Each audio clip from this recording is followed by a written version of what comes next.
SOMA is my favorite horror game of all time. I talk about it a lot during certain streams and whatnot, but like, this game just hits different. And if you haven't played it before, I highly recommend you close this video. Don't even watch Mandalore's video. Go and play it first, and then come back to watch these reviews, because my goodness, it is such a journey. And I wish I could re-experience it again for the first time. Well, kinda, maybe. In retrospect, it was a cool experience. During the experience, I was terrified. But yeah, when I learned that Mandalore did a review on this game, I had to come and check it out. Also, shout out to Jerb as well as Val for letting me know about the review. Anyways, guys, as per usual, before we get into the reaction, let's make sure to do our due diligence and go and support the original video. Link to that is at the very top of the description, like always. Man, it's been so long since I last played this game. It was like one of the first few streams I ever did here on the channel, actually. I wouldn't recommend going back. Those streams were not good, but they were quite impactful to me, at least.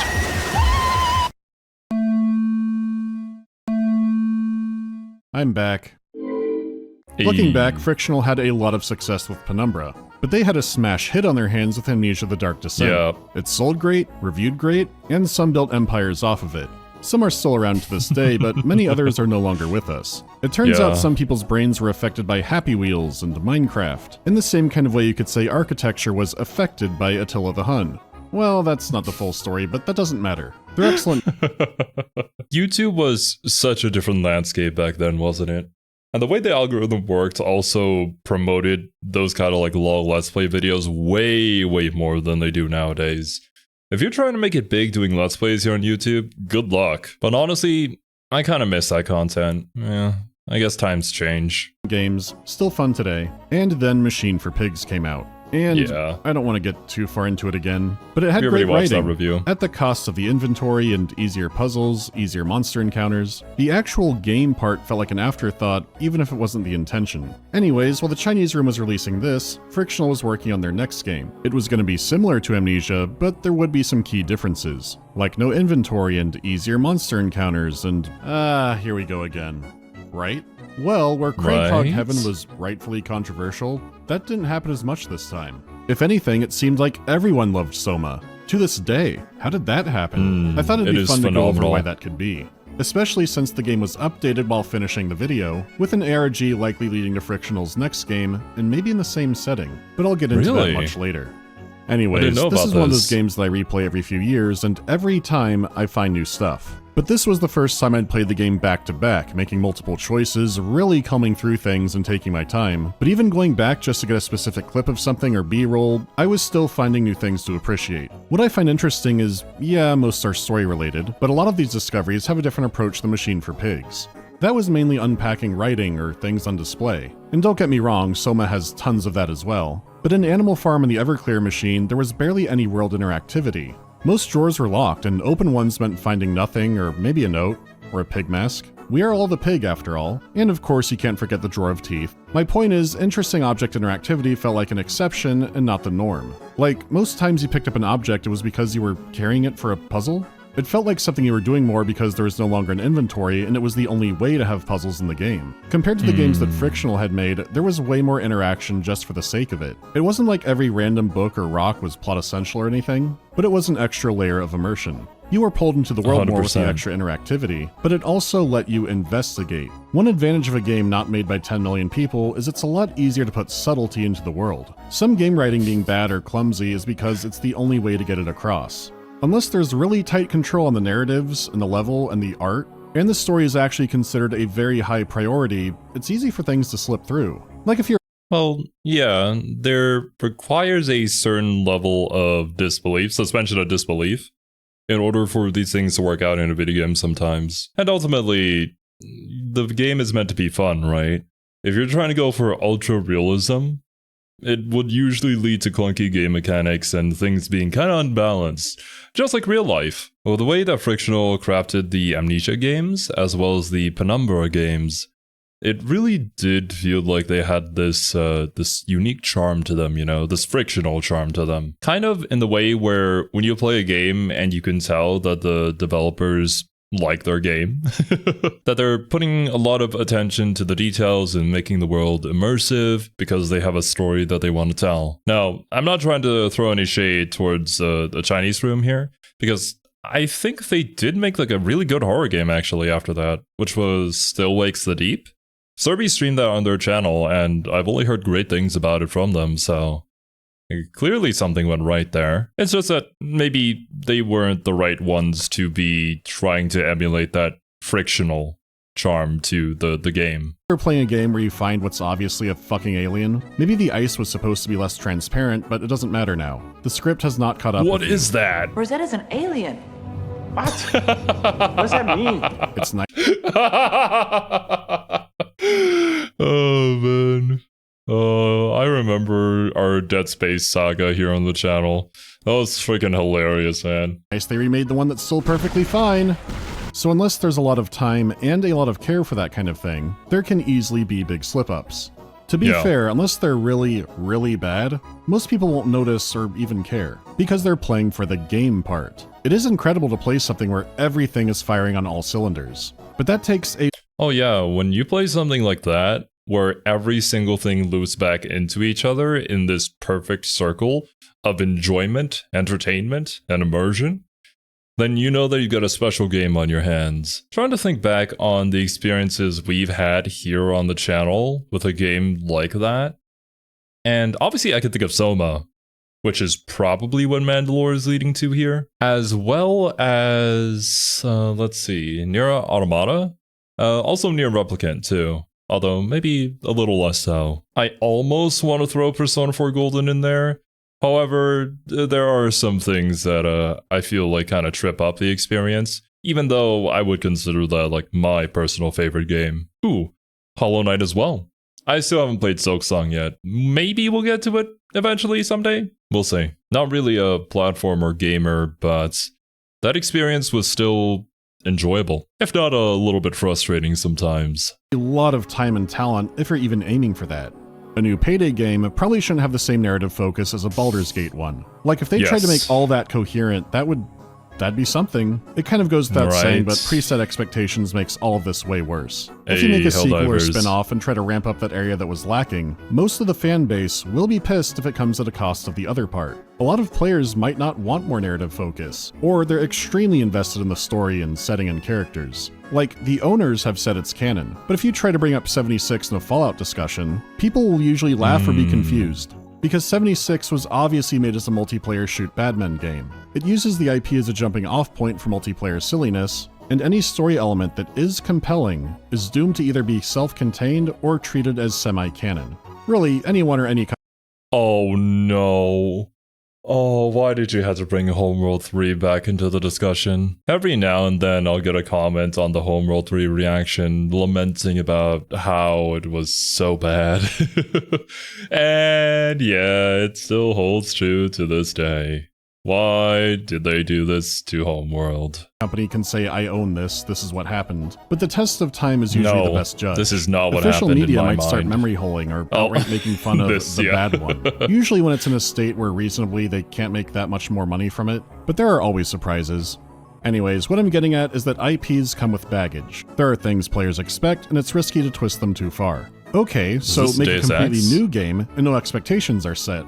I think it was. Well, for starters, it risks being a game for no one. Try out but the OG unless you're someday. brand new on the scene or have already established a variety of work, even if they're vague, people who know about the creator will have ideas. If everything in the game was the same, if Elden Ring was called Elden Souls, would it have made much of a difference? Okay, here's where this has all been going. With Penumbra, Frictional had an entire trilogy to experiment. More like 2 games, but still. Penumbra Overture had combat, and it was kind of interesting and kind of dogshit. They could have refined it, but they saw that players liked the indirect solutions more. You know, like distracting enemies, or hiding, or stunning them, but just for a moment. So for Black Plague, they removed it and iterated on the other parts of their game. Then they made Requiem out of obligation, tried out some puzzles, but not much worth going over there. Didn't really work out. Still, you could say that Black Plague was streamlined down. It lost the combat system, but it had a more engaging narrative, more complex puzzles, a greater variety of levels, more intelligent monster encounters. Then Amnesia: The Dark Descent adjusted all those things and moved it into a new setting. There were new mechanics built around light and sanity, which complemented everything else. They even added some minor choices so that you could have multiple endings. Frictional players had built up to this, the general audience had only played Amnesia. Now a new studio is making Amnesia a Porco Ferrasso. How's it go? Not great. Oh, pig! It's divisive. I don't want to recap the entire Machine for Pigs video, plus the highlights are easy. I mean, yeah, if you haven't seen that, you should definitely go and check it out from Mandalore. It was an interesting look at the game, and there were certainly some cool parts about it. It's just that, as a whole, a lot of things kind of drag it down. Something that I always find pretty neat, and kind of one of the reasons why we do these, like, game lore reactions and whatnot, is just exploring how different developers kind of evolve their series over the course of time through experimentation and innovation. And when Mandalore puts down the whole timeline with the Penumbra into Amnesia into SOMA, you can really see how Frictional have refined their unique gameplay. So much so where when you play something like Amnesia and SOMA, you know that it's by Frictional, and there isn't really any other game out there, at least that I've played yet, that feels the way that these games do. Okay, here we go. Excellent writing. Fantastic sound, everything all around. If someone said these were the best in the series, I wouldn't argue much. Now, these came at the cost of everything else, and some of those good points are looking at it in a vacuum. Now here's where it gets weird. SOMA did a lot of similar things. SOMA also has no grid inventory. There's more of a narrative focus. SOMA has more named characters than all of Amnesia and Penumbra combined. The thought of addressing every character's situation in detail, that gives me Nezquik rabbit testicular torsion, so no thank you. Mechanics like sanity and monster hide and seek went in side directions, but you could argue they were streamlined too. Like, sanity isn't a meter you manage. It seems like there are no longer designated hidey holes, but they're just more subtle. To top it off, where Amnesia got hard mode, due to fan demand, SOMA added safe mode, where the monsters can't kill you. Not entirely accurate, but you're basically trying to get killed for that to happen. Doesn't it seem strange that there was a demand to remove monster chases? Many have said— Well, here's the thing, right? With SOMA, it really wasn't about that. And that's probably why I enjoyed it immensely. Recently, we had streamed Silent Hill F here on the channel. And, you know, it wasn't all that scary, and it wasn't really my kind of horror, to be honest with you. I think the gameplay is good, and it had fun combat, but the moment combat was the thing, and the risk was you kind of dying, and that was supposed to be like the scary part, to build suspense for it, it's just like, I don't really care. Yeah, it just wasn't doing it for me. But I enjoyed SOMA because it did that psychological aspect of horror games, or the horror genre, let's say, that a lot of horror media doesn't get right and doesn't really do too well, even if they attempt to go for it. If you go back and watch some of those SOMA streams that we did, there were certain choices that the game kind of forced you into to have to make a choice, where Kiwi, who was also like joining me for those streams, was going to kill me over some of the things that I did. And I did do some pretty damn horrible stuff, but I had my reasons for it. And people may disagree with me on that. But that was the beauty of SOMA. The biggest problem with Machine for Pigs is the title. It should not have been an Amnesia game. I get the sentiment, but the reality is this means remove the monster chases. Also, you would have to play it in a vacuum, not playing the other huge horror game. Because it's stripped down, but the feeling of playing the game is the same. Also, the direct connections to the Dark Descent, the environmental connections, the things written down, the horrors happening again but industrialized. You can enjoy it standalone, but this is a sequel in every sense. But in that case, didn't Frictional do that and succeed then? Was it just the IP? Hell no. Frictional was under more scrutiny than ever. It was mainly through one game, but the general audience knew Frictional. The 2013 mainstream gaming audience was not going, a new Frictional experience. Based on the scrungy industrial environment and hiding from meat monsters, I really have no clue what to expect because it's not an Amnesia game. I'm going to go watch Dressage in filmmaker mode now. Of fucking course not, it was— Hey! Get in here! They're making a new PewDiePie that looks fucking nuts! Holy shit! There's no fucking way that's a pig! Ain't no way! This had higher expectations. These aren't the guys who made that pig game. These ones are gonna fix everything. So with all that in mind, how did everyone seem to love the game, to the point a lot of people wanted an off button for monsters? Yeah, that's the thing. When you have such high expectations for a new release after a bit of a disappointment, even though it wasn't by them, there is going to be that audience expectation of redemption. And more often than not, you're never going to meet those expectations. But I do think SOMA does stand up to the test of time. It did meet those expectations. And I'm so glad that it did. I'm so glad this game exists. Can you tell that I like this game? I've gotten it down to two main reasons. Again, Hog Machine has stellar writing, but in a way that doesn't complement the game well. I appreciate they use industrialization, class, Aztec lore, fears of the turn of the century. It's all great stuff. But the mystery driving the main character is something you figure out near immediately. Gameplay. SOMA's protagonist... Yeah, this is what we were talking about earlier, where that game where things just loop into each other to create such a cohesive experience. That is SOMA. That unfortunately was not Machine for Pigs. Also has a personal mystery at the beginning. But what could have been a huge twist and a way worse story is instead the driving force of it, coloring all your interactions with characters, the world, your choices, and anyone can understand the weight of it. Don't get me wrong, it's nice that Machine for Pigs was targeting the accelerated reader competitive bracket, but compared to Penumbra and Dark Descent, they had way more character drama. There are other beings in the world you have conflict with, even if it's not a straightforward rivalry, but something more complicated. The character drama can be deep, but at surface level, you still get it. Machine for Pigs is more of a character study. Anyone not Oswald Ozymandias is dead or a pig. It's interesting, but it's only going to be compelling for a certain kind of person. Stories generally benefit from having a surface layer, and sometimes that's all there is. Hell, a lot of games did and still do that. You might think I'm getting into accessibility or barrier of entry, but not entirely. If you play Marathon, you're driven to kill aliens. Sure, there's a nightmare rabbit hole below it, and next to it, but most people engage with the combat. You can still play through infinity shooting everything that moves. How about something more character heavy like Pathologic? You know you're trying to stop a plague, so there's a lot of mechanics that feed into that, and plenty of characters where you might not know what they're talking about. Sometimes that's intentional because Pathologic is built around replays. The priority here was telling a story. Ooh. Also, I'm not sure if I'm going to stream it, but I did get exclusive access to the Pathologic 3 demo. It's been a while since we checked Mandalore's video on this game, and I know a lot of people are probably still waiting for my reaction to H-Bomber Guy's review of the game. It seemed very interesting from an outsider's perspective, but obviously, like, being the person playing that, I don't really know if I'd enjoy it. And it's not really, like, the point of the game, right? It's a very different kind of experience. We'll see. My schedule's pretty tight, though. But most of the puzzles can barely be called that, and the monster chase gameplay feels like an obligation. You're learning what happened, but in a passive way.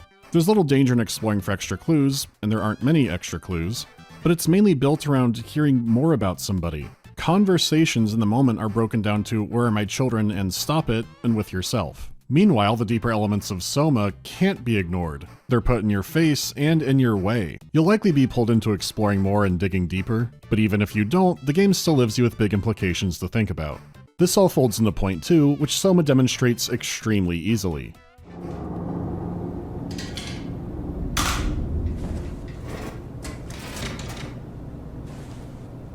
You have a lot of toys. I dug for clues, and something happened. Nothing but fast food. Should buy something healthier on my way home. Bro, I didn't even, like, think about it. I thought that this was kind of natural in a way, and, I mean, that's kind of the way that they want you to perceive it. But that is, like, an added little bit of detail that a lot of games don't really do or even think about doing. In many ways, this is kind of your reward for exploring more, getting extra dialogue and learning a little bit more about the characters. Honestly, while I haven't personally played Breath of the Wild, I would probably prefer something like this over Korok Seeds. Also being fed things about the character. The lack of interactivity doesn't just make a game like this more boring to play, but if you are all in on the story, that gives you extra ways to have a characterization, lore, everything. Imagine if some point-and-click adventure games had you enter a room and you can only click on extra notes and nothing else. Beyond missing out on countless things to learn more about a character, it's fun and engaging to have little nothing interactions. There was lots of junk to pick up in Amnesia and Penumbra, and yeah, they would feed into teaching you how to do puzzles, but even from the beginning they weren't purely simulated physics puzzles. By the Dark Descent you might have to be reading, then combining items, then interacting with the physical world. At the same time, they weren't overly complicated and felt natural. Machine for Pigs had a few like that, but not many, most were more simple, and very few of them had a threat of danger over them. Still, for a game that loves for you to read, SOMA beat them there too. Because Frictional loves tangibility so much, the reading is now in the physical world. If something is hard to read or not in your language, you can usually click to overlay it. Yep. Even computers are physical objects that you interact with, which they did do in Penumbra as well. But where the screen used to be filled, where you're basically using the computer, you're now the character using the computer. You might say who cares, but that's a No, yeah, what Mandalore's about to say here. It changes so much because, you are there in the world. You are looking at a computer screen and you are very much in danger of something creeping up behind you. It holds that tension. The horror experience still remains even though you're tabbed into a computer screen reading something. Huge difference in how the game feels. Where you were once in reading land or computer land, the world is now in your peripheral. You are Something still in could SOMA. get you while you're doing this. And if you only care about the joy of reading or have turned monsters off, you can flip things over and sometimes find more to read. That's discovery from an action you took. It's a simple example, but it's gameplay. This is what all the much longer than normal background has been getting to. Because they're a small team, they have way more control over intention in a room and a level, in a way that's extremely hard for larger teams to do. That is a good point. Because the ship is so big to steer, making these sort of decisions would be a little bit difficult. You'd have to streamline all the processes in order to make sure that everybody is on the same track, right? But as a smaller team, you can be so much more flexible and everybody can work on pretty much the same vision and add cool new ideas over the course of development. That's probably why, especially nowadays in the gaming industry, where it's at is with the indie games. Not to say that there aren't like really good AAA games out there nowadays, especially this year. I feel like we've gotten a pretty good bunch this year. But you can see why things are a lot easier for smaller teams to manage. In a game like Oblivion were made by a lot of people who usually had to do it quickly. Whereas here, the story was an extremely high priority, but they wanted to make interacting with it engaging. The reason this is important goes back to what I talked about earlier. Awkward direct dialogue in a game could be understandable means to an end, or just really bad writing. But it is a real treat to play a game where investigating the environment might contradict something a character said in confidence, especially when there's small things that are clearly intentional but supported by the main story. This is why I find a lot of game theories not that interesting, because I could go watch the Jim Carrey Grinch movie, and then I could upload a 3-hour video, saying the Grinch is intended to be the O'Malley's child. It could be entertaining, but that's fucking stupid. So yeah, SOMA's story is compelling and engaging on its own, and the interactivity encourages more digging into it for extra insight, along with revealing some things that might not line up with what characters are saying. Being able to physically dig around helped make SOMA's story click in a way that Pigs couldn't. Plus, the more thought-provoking elements of the story were used in a way where they couldn't be ignored. Okay, so now that we've gone over that, what's this game all about? I mean, overall, that was a very good introduction to what makes SOMA different. Although, I suppose with how many reviews Mandalore has done by now, this is probably second nature to him. If something starts with a PKD quote, you know you're in for feeling weird for a few days. You could use quite a few for this game. Are you okay, Simon? I think you're bleeding. Oh, that's nothing. It's just my brain can't stop bleeding from the accident. Here, take this. That doesn't sound good. No, that's for later, for the scan. It's green. Simon Jarrett is plagued by nightmares. He was involved in a car crash that gave him a severe brain injury and killed his friend. Today, he's going in for an experimental brain scan, which might be able to treat his condition. But first he has to find the tracer fluid, which sounds like one of those dogshit YouTuber energy drink flavors, and it's located somewhere inside his apartment. It's the very first room in the game, and it shows just how high the interactivity is this time. You can... I do recall the very first time that we entered this room and they started messing around with stuff. I was kind of amazed by it, and I was just having fun picking stuff up and looking around. It was definitely that interactivity with learning more about the character which made the picking stuff up a lot more rewarding than it would be in basically any other game. Throw things around the room, inspect objects, read up on finer details, try to catch the fridge light turning off. Click and drag to use the sink or flush the toilet. It shows off the new graphics, but is also a nice grounded place to have a tutorial. The tracer fluid's location is semi-random, so you actually have to find it. This seems like a low bar, but you'd be surprised. Simon's laptop also teaches you how to use computers. That's actually really cool though. Because it's RNG, it makes it so that if you're like a first-time player, you genuinely have to learn how this game works. It is like a safe place, it's a normal room that we know how to interact with in real life. Hopefully. I don't know, there might be some fringe cases out there. But it serves as a tutorial without stopping gameplay and forcing you to read on how to do things, right? You get to just try stuff out and figure out the game itself, and it's really simple. There isn't really a whole lot to it. Honestly, I think SOMA, even if you're not experienced with playing video games, you could probably get through the game just fine and still enjoy it immensely. He just forgot to send an email about how he's not coming in for work. This has an immediate payoff in the very next scene. Jesse. Hey, Simon. I got your email. Just wanted to wish you good luck and let you know I got you covered. Thanks. I should be able to come to the store after the scan. But if you don't send the email... Simon, what's up? I want to check if you're coming to the store today.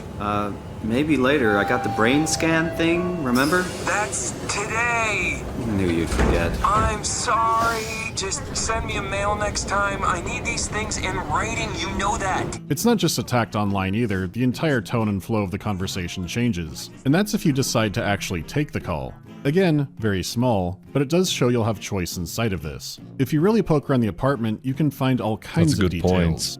Like a newspaper telling more about the accident, saying Simon was 26, and his medicine says he's now 27. So he's had a birthday since the accident. Hopefully he'll have another. Probably more importantly, if you flip the newspaper over, it says the game ends with a surprise. You could say this is too heavy-handed and... Wait a minute. I think we actually did read this newspaper, and we did discover this. That's really cheeky.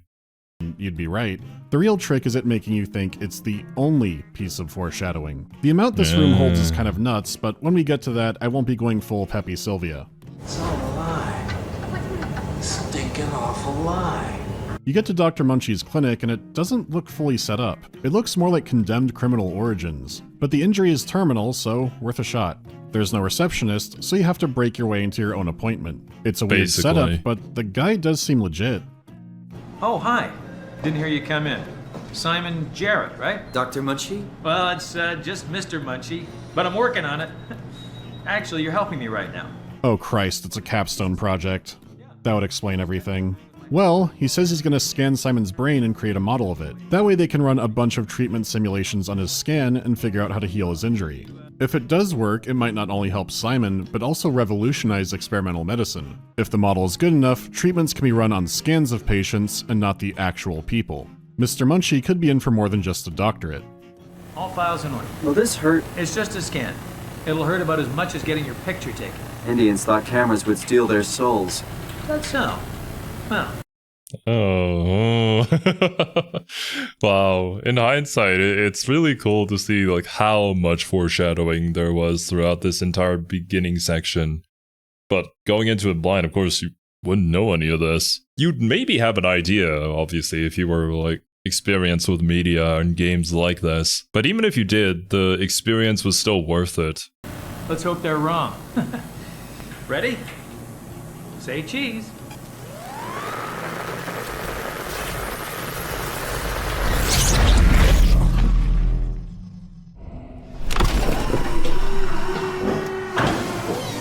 Hello? Mr. Munchie? Yeah, about that. You're in for one hell of a ride, dude. I do not envy you. This isn't funny! What the hell is this place? How did I get here? After one bit of dissertation flash photography, we're probably not in Toronto anymore. I could be wrong on that.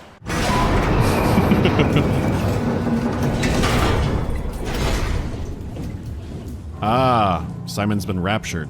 Welcome to the underwater facility, Pathos 2. You don't know why you're there, or where everyone else is, but you should get out. Probably don't open that door. Let's talk about the graphics. Beyond the fact you've been spirited away to the ocean floor, there's a lot visually weird about Pathos 2. And that's before counting the black goo meat moss growing all over the place. So one thing at a time. There's a lot of machinery down here like any ocean floor project, but also robots. Most are smaller ones that look like they're made to maintain the station, but they do get bigger, but bulkier. They seem plausible for 2015, but maybe not as sleek as you might imagine if this is in the future. Some look like space-age TVs from the 70s over functional robots. Yeah, kinda. The game started with Simon being on his smartphone, a Fallout but now you have this thing. way bulkier, borderline radioactive-looking Senko phone. It's apparently an Omni tool made by the Haimatsu Corporation. Simon does use their flash drives, and they were maybe having a sale? So they're around, and this could be something more specialized. But no matter what, there's a great reason for it. Everything being bulky and clunky from computers done to architecture makes a lot of sense when you're at the bottom of the ocean. Equipment being somewhat waterproof and durable is helpful even if it's not going outside into the pressure cooker, like you have to in your diving suit many, many times. It makes sense to have boxy, reliable equipment, especially if it's also easy to repair. Because unlike the dream that Samsung and the Rothschilds have, where every time a fridge light goes out you have to spend $800 on a new control board, a company investment in a really hard-to-reach spot does not want to be outright replacing equipment. Lots of easily available, replaceable parts makes life easier for everybody when there's no stake in making you buy the new thing for no reason. It makes sense, but more importantly, it's a great excuse to go with the alien look. I've talked about this before, but Alien's vision of the future was based heavily on what technology they had then, which is what most people do. But now that cassette future is an art style all on its own, which seems to be getting more and more popular. Meanwhile, Alien itself has been torn between keeping that look or the Ridley Scott holograms. Face my fury. So much of the look is around, even down to the...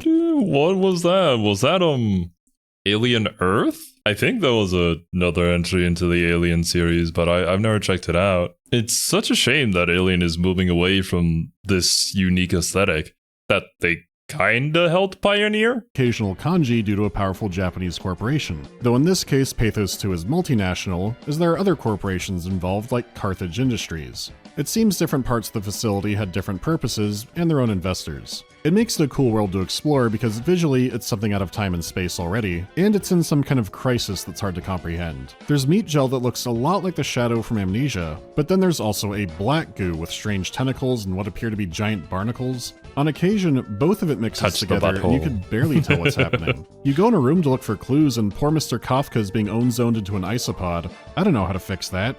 The sea life inspiration and blue bioluminescent highlights do make it stick out from a lot of games with meat moss. Not that there's anything wrong with that, I do like most games that have it, but the spin on it here is so unique. Yeah. There was an attempt. But I do agree, the aesthetic for Soma is quite unique. At least I haven't played a game that looks quite like it, or feels quite like it, and definitely not one with as good of a story as Soma does. Soma, so immediately identifiable. They have clear inspirations, but how they twist and combine some things makes it overall a unique art style. They also maintain a good balance of what you can and can't see when it comes to the horrors of the game. Back in the Dark Descent, how much you saw was at the mercy of light and sanity. With light, you had fuel for your lantern or had to scrounge around for tinderboxes. If you sat in the dark or looked at unsettling events or monsters too long, you'd lose sanity and the screen would be covered in Vaseline.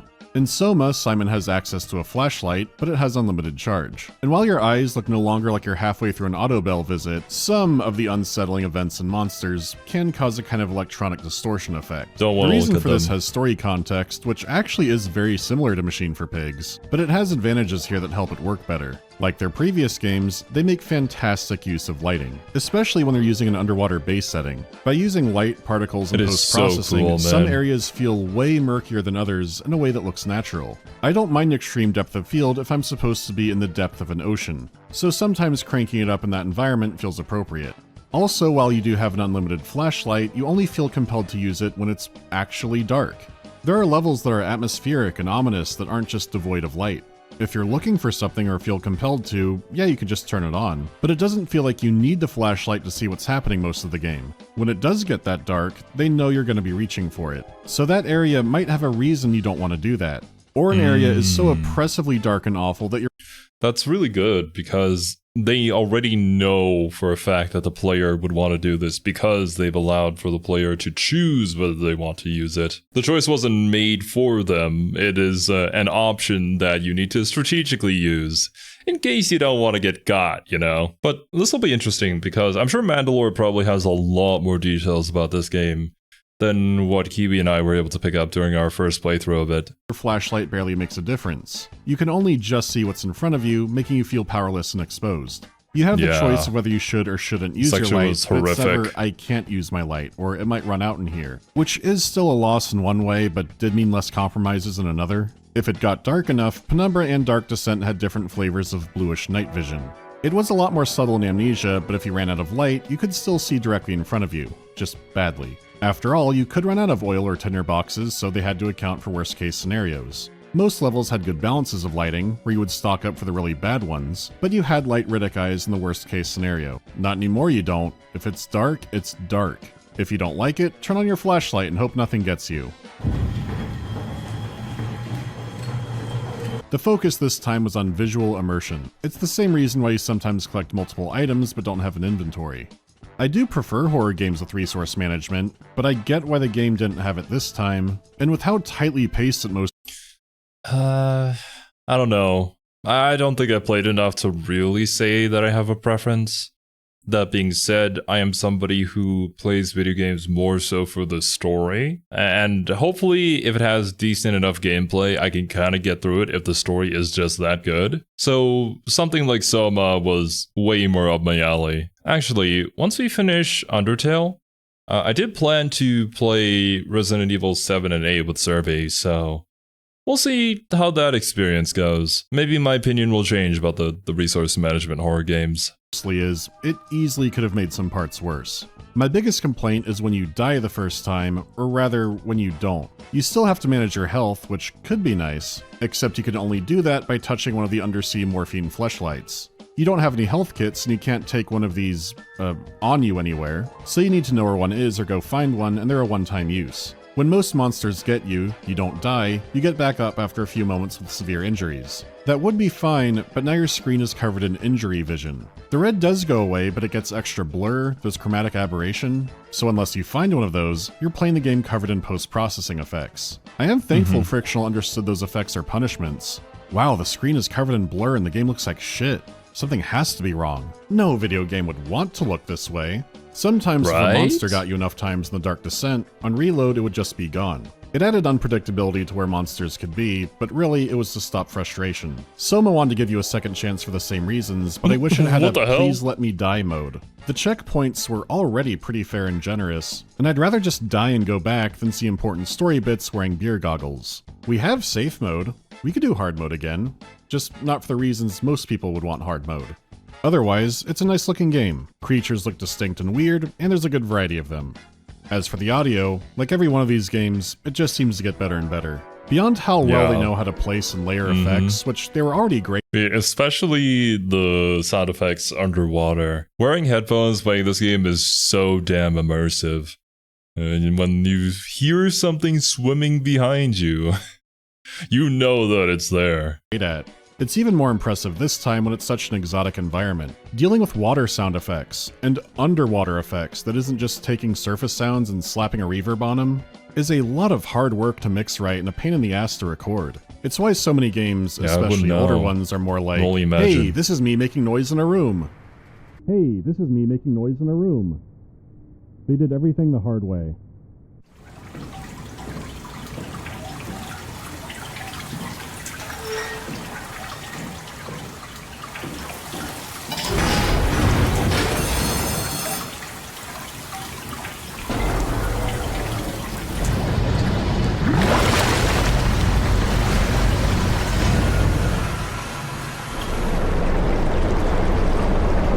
Yeah, oh man, these sections, they still give me the heebie-jeebies.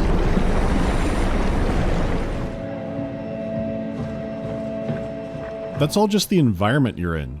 It's already that rich, and then they hyper-focus on the monsters.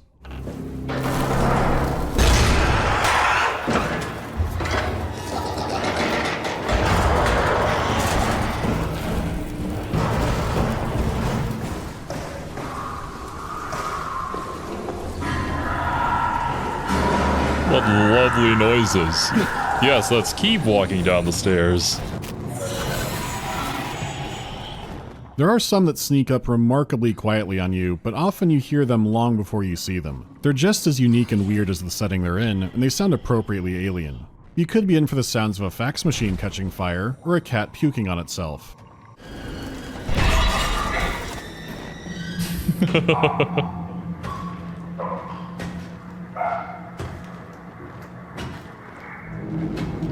The variety makes this. Oh my god, that is such a good shot. Where you just see the shadow of it coming around the corner. It kind of reminds me of the tunnel scene from 28 Days Later, where they had this phenomenal shot where, oh, not to spoil too much about it if you haven't seen it before, but the main cast kind of gets stuck in a tunnel. They're trying to fix their car that has a flat tire. And while they're trying to fix it, of course, the zombies come running. And you can only see them by the shadow on the wall as they round the corner. Just such a brilliant shot. Better because you don't have the luxury of getting used to them. Well, unless you get stuck somewhere, but that's on you. Either way, even if it would have been bad, you don't get familiarity.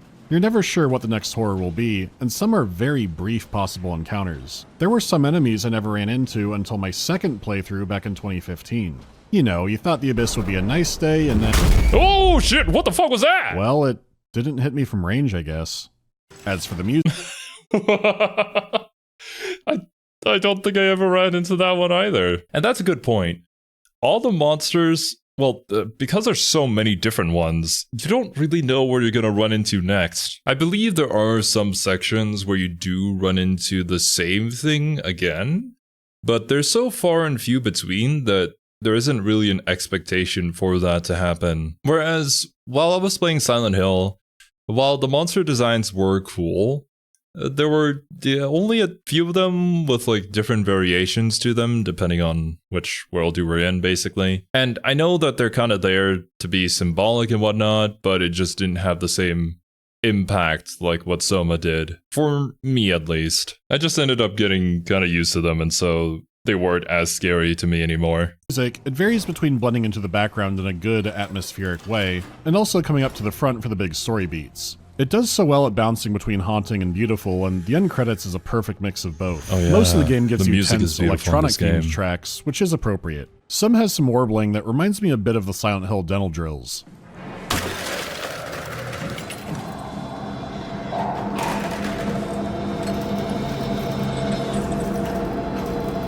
This is where we got that shot. No, not quite.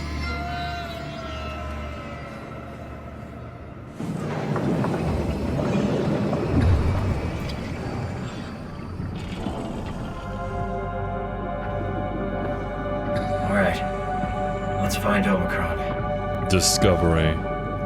Into the great unknown. Sometimes the music is so subtle that it's barely there to the point you think it's just level ambience, which makes sense with how strange some of the effects and tones they use can be. The voice acting is also fantastic, especially the main cast, but the best examples are appropriately plot relevant, so I really can't show just how good it gets. Sorry, still trying to figure out how you got here. Keep at it. I'd really like to know who thought sending a Canadian to the bottom of the sea was a good idea. Well, that's dumb. If anything, we need more Canadians down there. It's not like everything is amped up to be Broadway or something. If anything, everyone is understated until those big moments. It makes everything feel more natural and real, and grounds the situation even as it gets insanely wild. I don't mind some ham in a game, but it wouldn't have worked here. Like I said before, it is a large cast of characters, even if they're already long gone. Beyond the audio logs and journals you would usually expect in these kinds of games. Apparently, it was also company policy to install black boxes inside of employees' heads. On one hand, staff could easily find each other with their tracking beacons, and it also looks like higher-ups may have been able to monitor their conversations, so sometimes they're able to hack into a corpse's brain box and hear their last moments. The fates of these characters and other events are heavily intertwined, to the point that a few lingering questions at the end might have been answered during the beginning of the game. If you do an immediate second playthrough, I'd recommend turning captions on. It helps with cross-referencing who's who, especially with so many written notes, but you don't need to do that or dig through every corner to appreciate the story. Playing the game normally will do that just fine, this is just for extra insight. Speaking of which, let's get to the playing the game part in more detail. I know I've already been going over some bits, so this shouldn't take too long. Like I mentioned before, the game lacking inventory and resource management has made it simpler to play. Dude, we always have to add the sound effect, but do we add like an underwater effect to it as well? It's very subtle. But they've worked with it in a few ways. Interacting with things in the world might give extra commentary or conversation in the moment, but like the phone example, whether or not you explore is also treated as a decision, and they have consequences even if they are often small. Like strolling across the seafloor, seeing a robot trapped under a pile of rocks, and deciding to free it. If you do that, it'll tag along to help like it's probably programmed to, and eventually you reach a door that it cuts open for you. Now, this easily could have just been a puzzle where you free the robot to cut open the door, but instead it's a decision you make and not one heavily pointed out. It is strobing at you and directly in your path, but Simon never says, I should help that robot out. He's been encountering robots in the same way Hank Hill encounters dolphins. If anything, it might make more sense to step aside and stay out of the way of it, which you can. But when you get to the door, you have to do some rewiring to open it. You still went down the exact same literal road, but the first time through, both choices feel like you made the right one. You helped one of the few non-murder bots, or you didn't get tricked by what's clearly a murder bot. The thing is, little choices like that can still come back later, no matter what. Yeah, I never realized it. I always thought that the bot, you'd have to free it to get past the door. But yeah, having multiple different ways to get through these puzzles is a great way to make the player not feel like there is an illusion of choice. But I guess that also ties into the themes of the game, where there's so many pivotal moments within the story where there are like 2 or maybe even 3 different choices you can make. Probably more, honestly. Those were just the ones that were apparent to me, at least. That, to the player, had some pretty lasting effects. Really made you question who you were and how you think about the world and others. Whether or not the decision that you made was the right one. Later in the game, Simon gets trapped and the robot cuts him out. The dialogue changes between him treating it like it's his little buddy, or he's surprised but more distant towards it.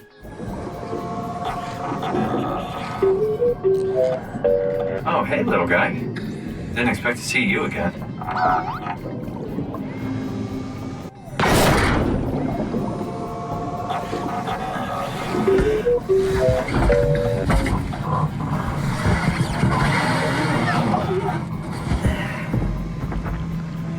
You're the rescue team, huh? Good job. There can be bigger, more obvious choices where the effect seems smaller in the moment, but the consequences can be a lot bigger on the larger story. Other times it's more minor, but does change the tone of a conversation. Like putting a plan together to escape with someone where you didn't explore much and it sounds more desperate, compared to one where you explored and poked around more and found a potential solution, and you could hold on to that as a bit of hope. Oh. So we go to Theta. I don't know, it's pretty far. Catherine, look around. What else is there to do? You know what? I found his sunken vessel just outside. Bet that could take us to Theta. Really? Didn't look completely out of action. It even lit up a little when I tried the Omni tool on it. Okay then, let's have a look. It's not like a big RPG with lots of branching paths and multiple endings. Oh yeah, no, definitely. This wasn't like a Fallout New Vegas situation. But just the fact that these things do actually change as you go through the game or replay the game and you notice them, it makes it feel special, you know? That experience that you had just feels special. If anything, the game avoids showing any mid or long-term consequences, but that's what keeps it so compelling. You can find more evidence to support the decisions you made, but nothing that proves you made the right choice. You do want to dig to find more, and you can see that doing that has effects on the game. So it feels like there could be more answers somewhere, just hiding in some dark corner waiting to be linked together. But even if there aren't, if you're invested, you're looking.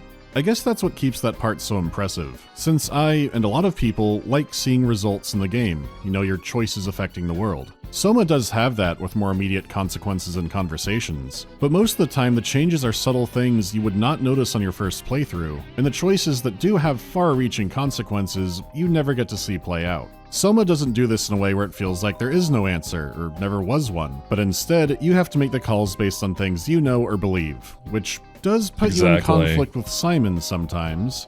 We'll get to that when we get to it. Anyways, this approach helps you with some of the puzzles too. A few basically seem like they're made to be done with trial and error, but if you're paying attention, then they barely qualify as puzzles. Or at least they save time since you generally know where to look.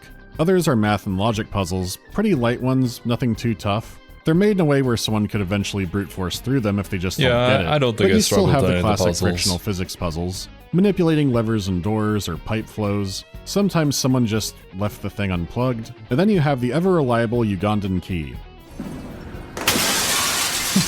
You might have to find an item every once in a while, but not too many, and on occasion, something is trying to murder you while you're doing this. In theory, it feels like the monster gameplay should be better than Amnesia. It's got a lot going for it. Beyond the cool designs they have, you use different strategies for getting past each one. In Dark Descent, you had the water monster to distract, but you dealt with Alexander's servants in basically the same way. Stay in hiding, throw a distraction if they're close, run like hell if they see you. You barricade yourself up or can stun them for a moment, but you'll be back to hiding. This is great stuff and works perfectly well. So when SOMA has a gamer's dozen of enemies including killer robots, what looks like to be a teleporting creature, blind mutant creatures of pure vomit, and more, it sounds like it should be a slam dunk, but some things hold it back. I already talked about how a monster not immediately killing you sucks for the blur vision injury effect thing, because that's not inconvenience vision, that's I'm going to reach for something prescription vision. It's also a release of tension. In a horror game like this, or similar ones, hiding from the bad man builds up tension. The more that can happen between it and getting you, the more exciting that can be. In survival or action horror games, you have tools and weapons, but sometimes you run out of ammo, or maybe a new enemy shows up that mixes up the formula. Even in Amnesia or Penumbra, enemies can break the doors down. They're still in pursuit of you and want to eat your eyeballs, but you can do something actively to slow them down. You can look for another exit or a hiding spot, find something to throw at them and try to slip past. It might even be a dead end and it turned out you picked the wrong room for this. Really, no matter what, that's all building that tension. When you die, it's like a reset and you have to build up to it again, and it usually won't build as high. So what could happen in Dark Descent if a monster caught you too many times?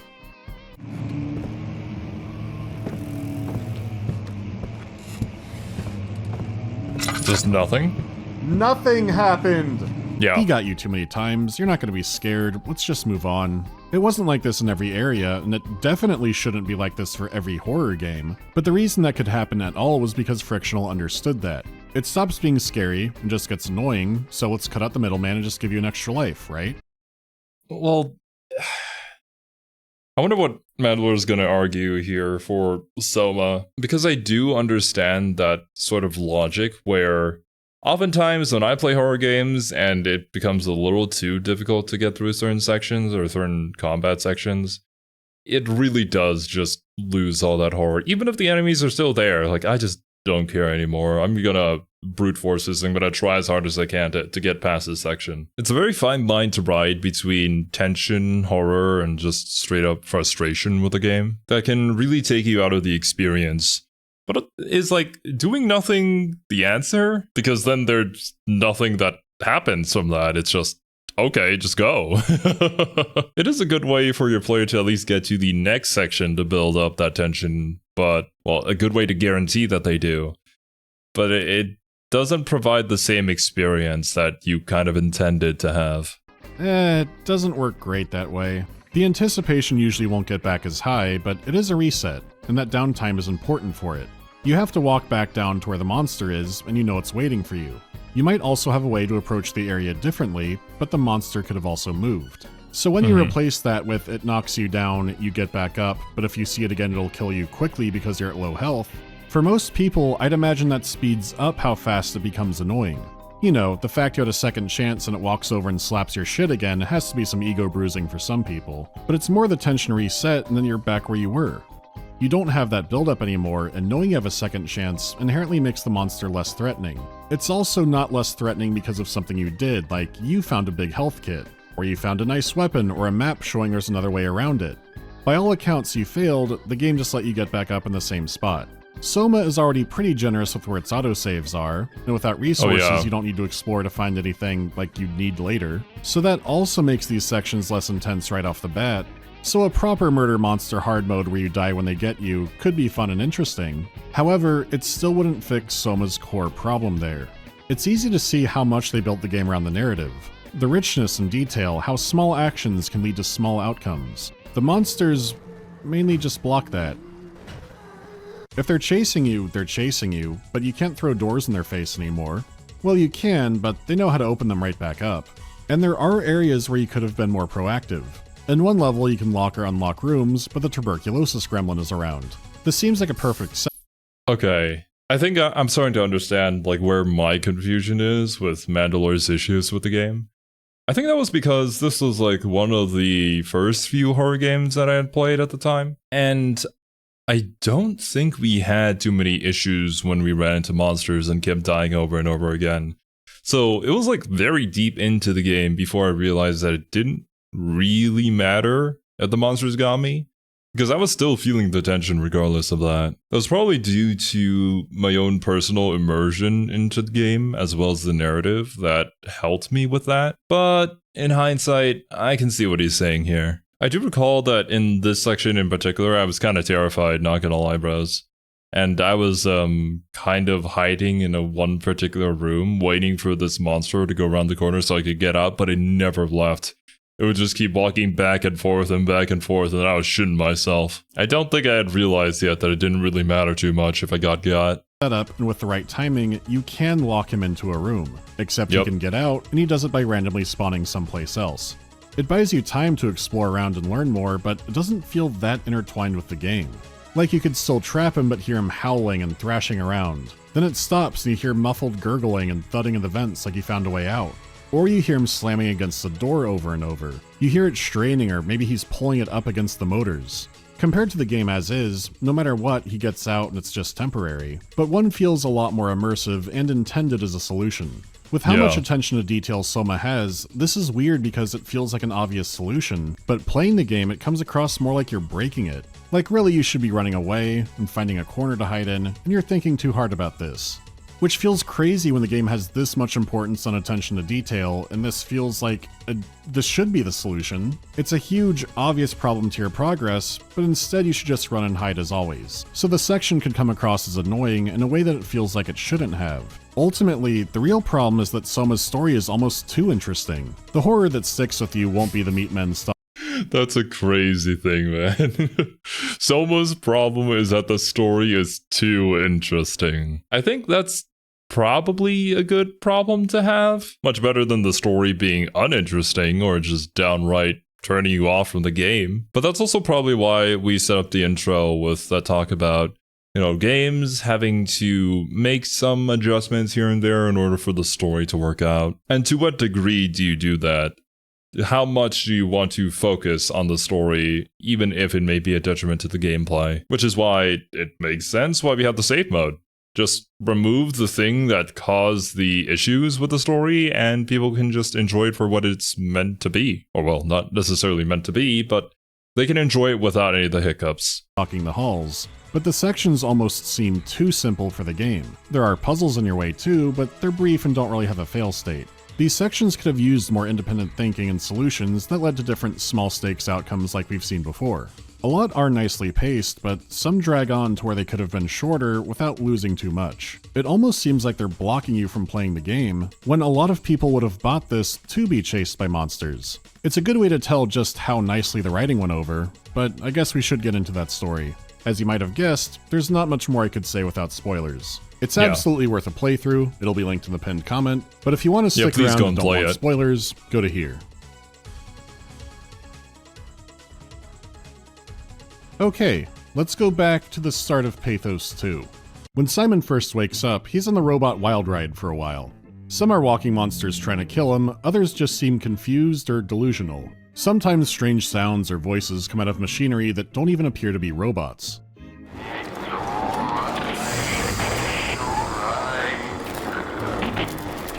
The behavior is unpredictably bizarre, and the only constant seems to be the weird black goo around them. I need it. Why?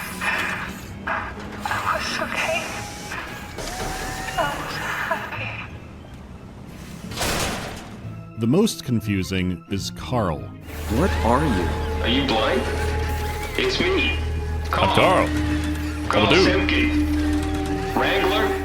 He insists he's one of the staff and doesn't appear to be aware that he's a machine. He seems to think he's just injured or pinned under something, rather than being fused to the wall of a robot assembly line. This is extra strange because Carl's corpse is right down the hallway. Poking around, you learn the staff were driven off by crazed robots, and it seems highly likely others also thought they were Carl. Simon may have made this worse, since on waking up he restored the power to the facility. Pathos 2 is broken up across the seafloor, and this area controlled the geothermal power, which had apparently been down for half a year at this point, which, checking over logs, means this is sometime in 2104. So Munchie took one hell of a photograph. Even if you read this, Simon won't acknowledge it. You could assume he's ignoring it because he doesn't want to think about it, which would track with a lot, but for now he's focused on the immediate. A woman named Catherine has contacted him from another Pathos 2 site, but needs him to go up to a comms relay to establish a better connection. While the current Upsilon facility is putting out a ton of power, the staff were messing with things before they left, and there are only two ways forward. The first is simply diverting a local switch, the second shuts down the main power, which will not come back on. The choice. Both of these don't go well for Carl. One of the first major ones.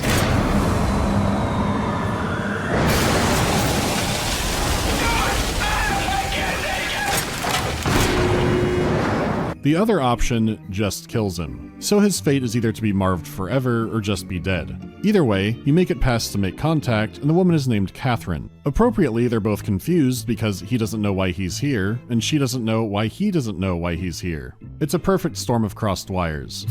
Where to even begin? I mean, what is this place? How did I get here? And why do the robots talk like they're people? Well, you're at Upsilon, clearly. Have you never been there before? Where did you work? The Grimoire in Toronto. Is that really important? Like most choices, Carl's fate changes the conversation a bit. Have you seen any people? Like staff or field technicians? Only robots, crazy ones. Except for one. I think he was in pain. I'm not sure what to do. He said he was hurting. Sort of. I don't know. Except for one. I think he said his name was Carl. He was okay, but I'm pretty sure I accidentally killed him by turning off the power. Oh. Well, you know. Thanks, Catherine.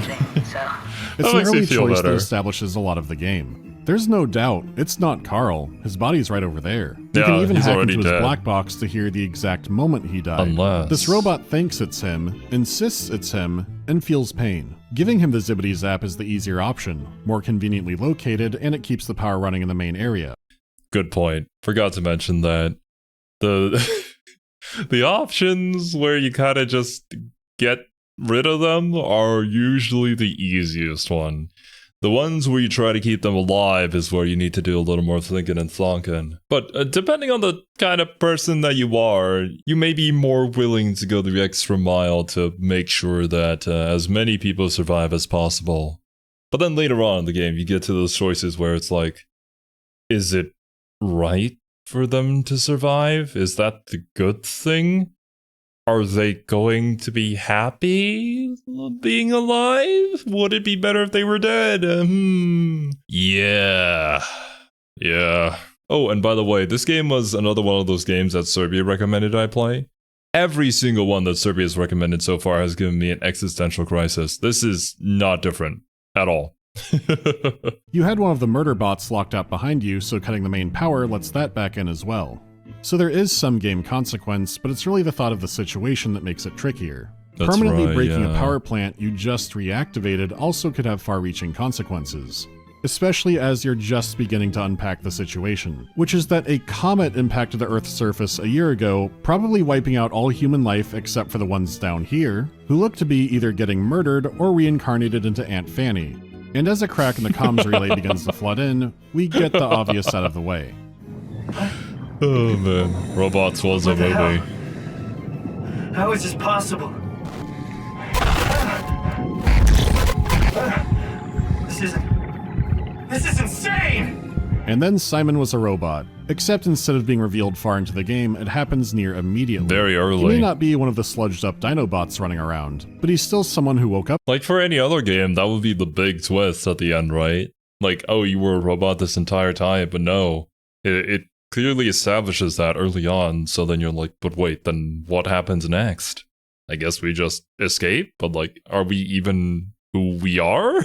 There comes the existential crisis. This morning and is now a machine. So you could have done whatever with Carl, not caring much about him, but now you know that most of the robots are likely in a similar situation to you. They are Some didn't just handle like the you, situation well and went insane, others are trapped in their own delusions. I don't know, man. I just say we can keep things classy even when women aren't around, you know?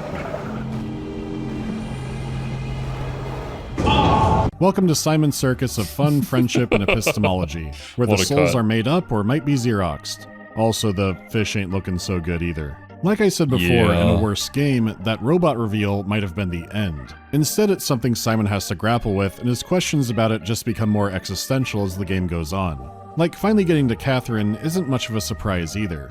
No, not you too. Yeah, at this point. I was really hoping you were human. Don't let the circuitry fool you. I was human once. Unlike Simon, Catherine seems pretty okay with this, to the point that it seems like it's not even her first rodeo. If Simon killed Carl, she tries to reassure him that robots don't feel anything and it's fine. And she does it while knowing she's a machine and that Simon probably is, but it's weird that he's here.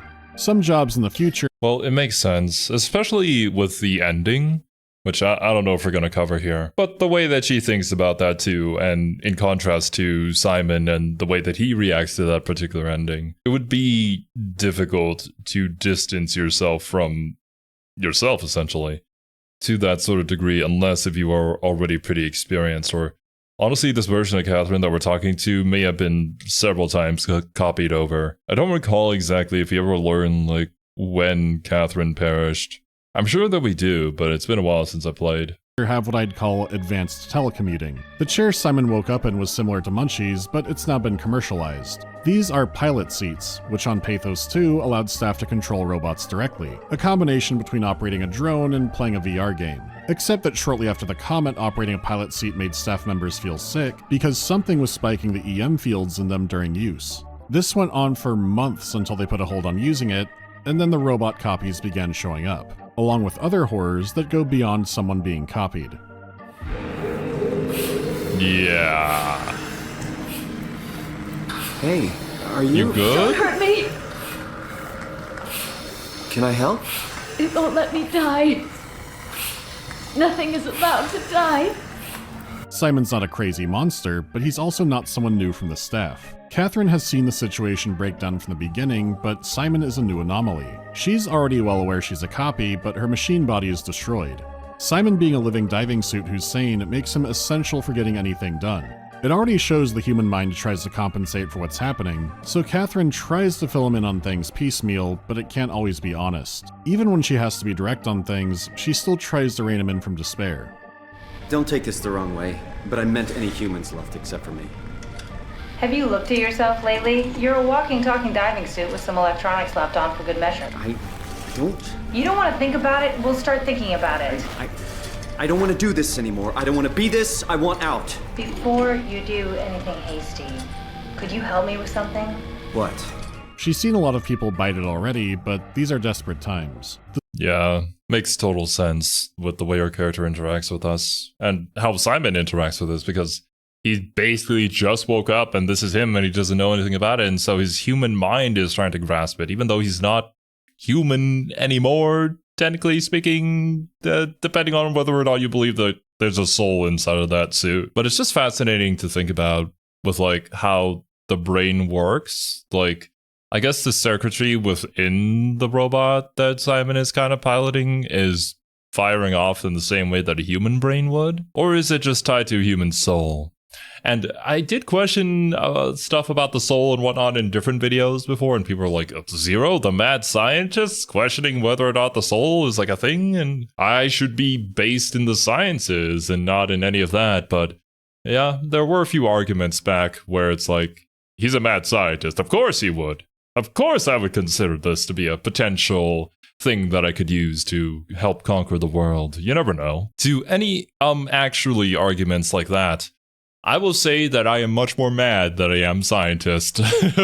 Let's put it that way. The surface is basically a griddle board, but humanity could be preserved. The base includes the Omega space gun, an undersea mass driver artillery piece running from the abyss up to the ocean's surface. They used it for taking satellites, spacecraft, hated celebrities, and other cargo, and launching them into space at a fraction of the cost of rockets. Catherine created an artificial world called the Ark, and seeing as how pilot seats were scanning staff already, created a method to scan everyone and put them aboard the Ark. It would be loaded onto a satellite, sent to orbit the sun, and run for thousands of years. Except for reasons unknown, the Ark hasn't been launched yet, it's still stuck at the bottom of the trench. She'll need Simon to take her there and finish the mission, since the real Catherine failed. Her being a computer scientist who worked with virtual worlds and scans even before the comet does explain her insight and why she's less alarmed by the situation. She doesn't think that she, or the real her, is the reason robot copies are running around, but she could scan them to put them aboard the Ark as well. This gives him so much hope, it's actually Simon who pushes to do this mission. I'll just carry you there and you'll show me what to do. That sounds really risky. Besides, I don't like the idea of you carrying me around. Come on, Catherine, this is what you wanted to do, your final mission.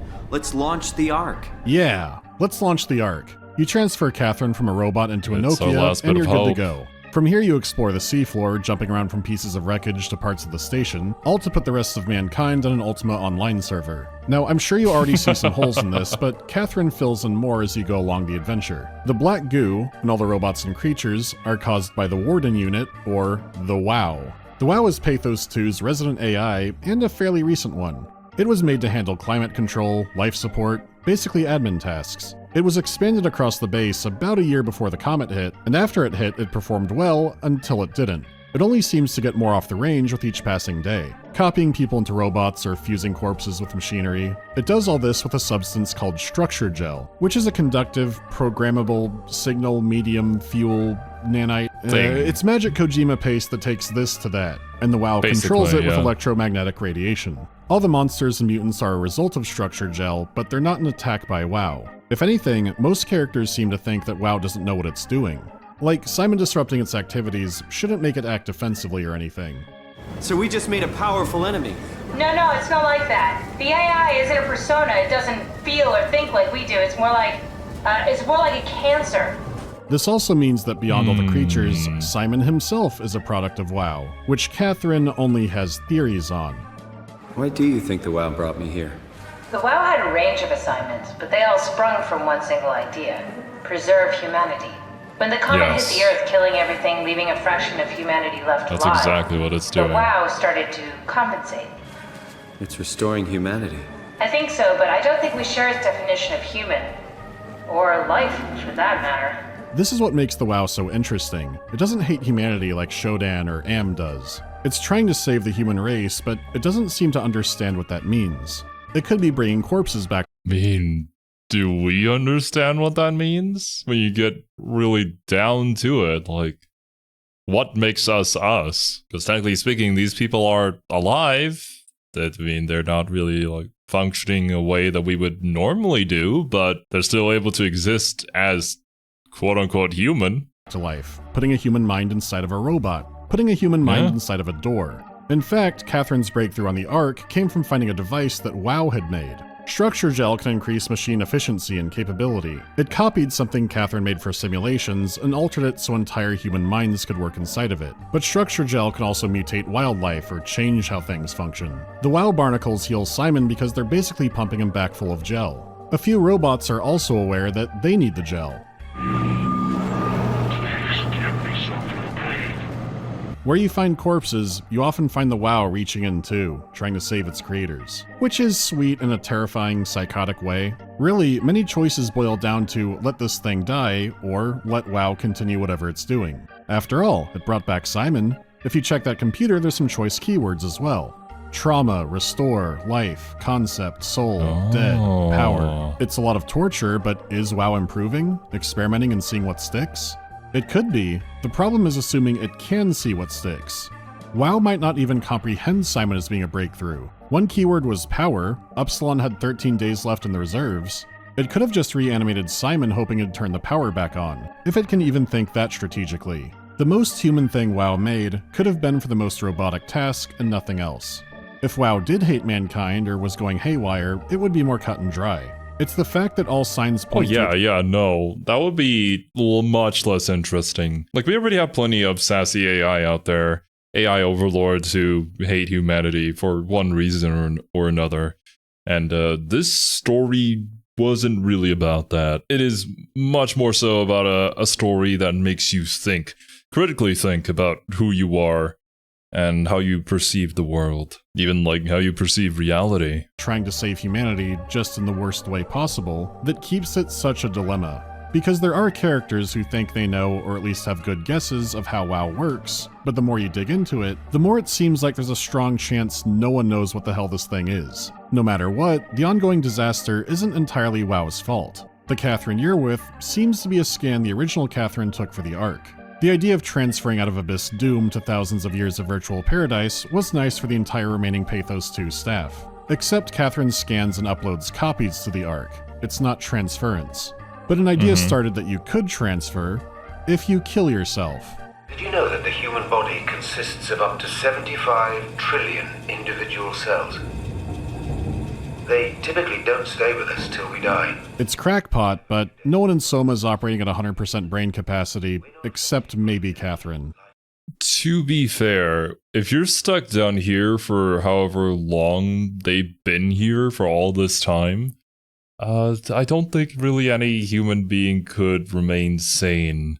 Unless if you were very committed or very mentally strong like that. Some very fringe ideas can definitely start to take root. In fact, I think more often than not, the people who really get into the conspiracy theory stuff and start believing in all that are usually much more isolated from society than a lot of other people. That feels to be the trend to me, at least. I haven't really seen any studies on it. But that sort of self-isolation is where those things, I think at least, start to creep in a lot more easily. Definitely not Simon.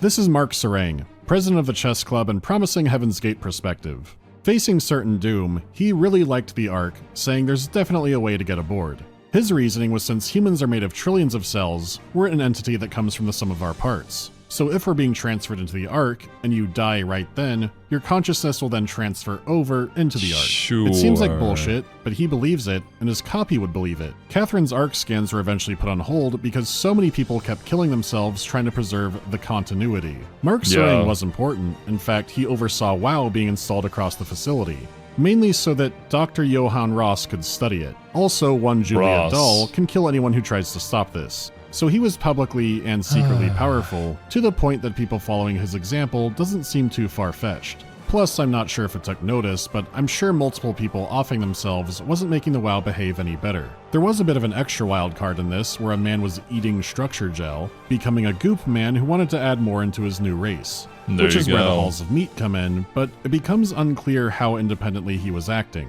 He initially ate the gel because he was starving, but he then appears to start to worship the WoW, to the point that he sees himself saving the human race into a peaceful state. Could he have been leading the way? I would say no, but there are some interesting things to notice about this. We just need to step back a little bit to what Catherine was doing. Strohmeyer's gonna shut down the Ark project. It's not my fault people keep killing themselves. Catherine, what are you gonna do? The Ark project was causing problems, but did give hope over the alternative, waiting to die. Realistically though, the Ark seems like a dead end, basically a 5-star Hotel Voyager probe. It's also, at best, saving our consciousness and not our physicality. The scans being perfect copies is also shown off well by the game's But is that enough? One of the staff members has a password you need, but he's long dead, so his scan should still know the information. Holy shit, yeah, this one, ooh, wow, the implication of this particular scenario was, it gave me pause for quite a bit. I think we had a discussion after this, for sure. When we got to this point in the stream. You try to interrogate him in a virtual environment, changing the scenery, changing who's there. You dig through his room trying to find evidence to make the scan room look more like how he thinks it should after he got his first scan. So Every wrong. attempt and reset is bringing him into the world and then killing him off again. They are just copies being temporarily made for a singular purpose, but maybe you were too? It kind of points to the ethics of why you would make a copy. In this case, you could try to simulate 10,000 Brandons, but what would the point be? Should a copy only exist if it has a purpose? This is the same room where you discover Simon's true nature. He's considered a legacy scan. Dr. Munchie's treatment on the original Simon failed, and he died about a month later, but he did agree his brain could be used for research. Simon's brain became a template that more advanced AI and technology was developed off of. There's a few other legacy scans in there as well, including munchies. You have the option to delete them all, or leave them be, likely for WoW experimentation. Though again, even saying experimentation is a guess, WoW might just upload tons of copies into robots and call it a day. That's preserving humanity after all. Yeah, when you right? got the password, you are done with this guy, but WoW might not be done with those copies ever. There could be no point, except to cause endless misery. There's only a tiny hope something positive may come out of it. The Ark will preserve humanity, at least copies of it for a while, but at best, it seems like it might just be happy stagnation.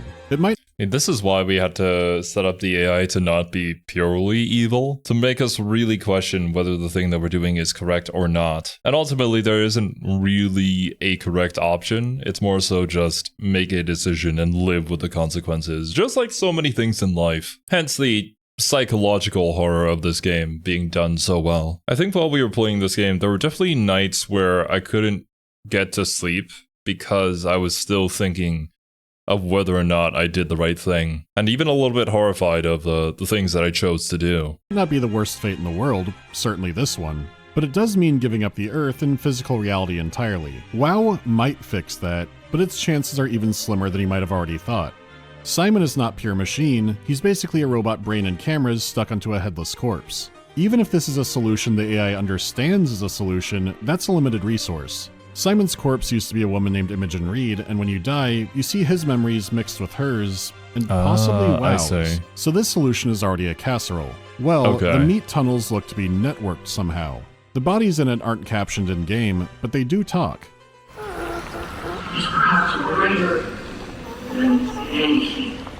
They all seem to be having pleasant dreams, including Simon when he's briefly plugged into it. His friend is alive, and they're in love now. It's the life he wanted. You don't want me? Yes, of course. What happened? We fell in love. You do keep your body in a foul way, but your actual mind enters this WoW nexus and not your copy. Yeah, it's the talk about the virtual realities, right? If it is the thing that you are experiencing and what you perceive to be reality, then wouldn't it be much nicer to just stay there? If you get unplugged from that and you come to what is what we perceive to be our current reality and it's just suffering, then like, why? Why would you do that to yourself? Just because it's real? Should we always be continuing to strive for the truth, or is that just a naive way of thinking? Does the truth even exist? Or do we simply just decide what it is based off of what we can perceive, which may not even be what it actually is? I don't know. There's a lot of different avenues that you can take this conversation in that ultimately we're not going to be able to answer because we're just not equipped like that. We just don't know enough yet about the universe. Well, let alone the universe, we don't even know enough about ourselves yet. So while it's gross and unsightly and led by a crazed man, would this be better means to the Ark's end? You wouldn't have community, but from your perspective, everyone is simulated anyways. There's also a good chance WoW may not maintain this as long as the Ark will last, but the fact this exists at all raises a lot of questions about WoW, because it shows a level of accommodation and not just preservation. Technically, WoW could just stick people to the wall and have them breathing and that'd be it, which you might see around, but people were killing themselves trying to get to a virtual paradise, and then WoW made one. It seems too advanced for one vomit man to make on his own. Maybe it listened in on black boxes and was trying to be accommodating, or peaceful people are just easier to manage like this. It could be an independent solution. The issue is it's doing a lot at once and might not consider any solution to be a better one. They all equally keep something human, so just do whatever works in that location. Pathos 2 does have an AI expert, but before learning more about him comes one of the more famous moments in the game. Catherine and Simon need to head down to the abyss, but Simon's suit isn't rated for that. And he can't exactly slip into a new one. So instead, he can assemble a new corpse cyborg, and Catherine will initiate a mind transfer, just like how he got here. She does word this a little deceptively, maybe thinking Simon will get it after all he's seen, but he has to find out the hard way. Sorry about any discomfort. This should be over soon. It's like having your picture taken. Well, with the most expensive camera in the world. You know, Indian stock photos would steal their souls. In this case, they'd be right. Oh boy.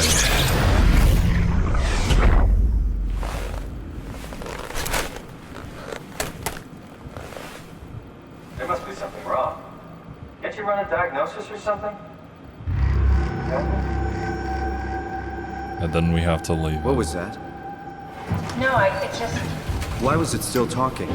It's the same like before. Catherine, why was he still talking? That's how it works, you know that. What do you mean? You know it's not copy. magic. You were copied. The sleeping Simon in the seat was copied, and now you are here, just like Simon lived on in Toronto. God damn you, Kath. 2 Simons? There can't be 2 Simons. What did you think would happen? That you're gonna take my mind and put it into another body, like a brain transplant. I'm sorry, it wouldn't work that way. You realize how messed up this is? Please, I didn't mean to upset you. How did you expect me to react to this shit? Please stop. You're fucking disgusting. I always liked how Simon goes from why was it talking to why was he talking in a few seconds. This is where he should really understand there is no cut and paste. Without the physical part like Catherine's chip, your consciousness doesn't just mosey on over. You're stuck in your form with only brief gaps, unless new yous wake up every time, but let's not get into that. You could leave Simon 2 alive, trapped in a room with monsters and no Omni tool to escape, or you can kill him out of mercy. Simon 3 is the copy that has a direct purpose now. But this has bad implications for getting on the Ark. On one hand... This is the setup for that. Okay, we're going there. I mean, that moment, we knew what was going to happen, but it didn't make it any easier. And if I recall correctly, I couldn't leave Simon here. I just couldn't. I couldn't do that to myself. But what a horrific situation to just imagine yourself being the one still sitting in the chair, having to be left behind or having to be put down by another version of yourself that is going to continue living as you, probably gaining new life experiences and maybe becoming something new while also still being you. It's hard to say. Is it worth it to continue you or what is potentially you in a way like that? Man, just thinking about it again really makes my head hurt. Oh, this game, man. This game. It's so freaking good. Simon is in denial of a horrendous situation, but this leads to the coin toss. It's dumb luck, right? And I woke up in the right body. I basically flipped a coin, and if I had called the wrong side, I'd be rotting away at Omicron. I mean, there's nowhere to know, right? You didn't hit the make sure Simon wakes up in the right body switch, did you? Oh, this is so sad because, yeah, it's just the human mind trying to rationalize that there is a chance that there is hope, that I could make it onto the Ark, that I could experience this virtual world, this new reality, this paradise. And I'm sorry, but it doesn't work that way. But it's what he needs in order to get there.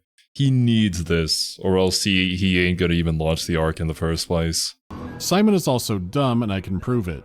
Simon's apartment has a lot of interesting stuff. He has an interest in photography, ironic because his eyes become cameras. The Ombra della Sera statue, famous for casting a long shadow at sunset.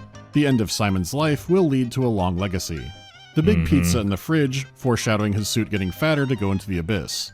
Also, we know he's injured, but there's a number on his tracer fluid. F78.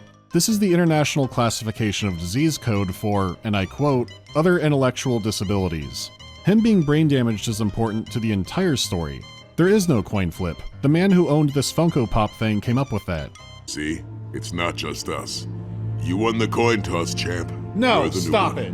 There is no coin toss. It's a bad analogy made up by a dumb, brain-damaged man who's trying to cope with a lot in the moment. Catherine, who endured a ton of screaming from him, isn't arguing about it because she already knows he's upset, doesn't want to antagonize him more, and is probably hoping that he figures it out on his own before they get to the Ark so he doesn't have another meltdown. It's smarter for Catherine to do that, honestly, or else we're not going to get there in the first place. Like, she knows that this is probably the only thing he can cling on to and doesn't want to get yelled at him again, obviously, so. It's wishful thinking, but makes sense. Everything about Catherine, from her distant relationship to their staff, her not feeling comfortable in her own body and being okay with a robot form, her feeling like she never belonged to the human race, her interest in computers. There's a fucking mountain of stuff saying Catherine is probably on the spectrum and doesn't like conflict.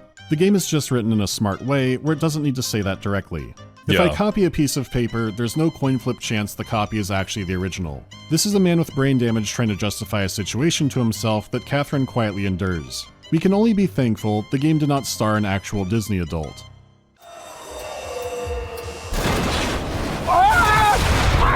I'm sideways! I'm backwards! Help I'm back again!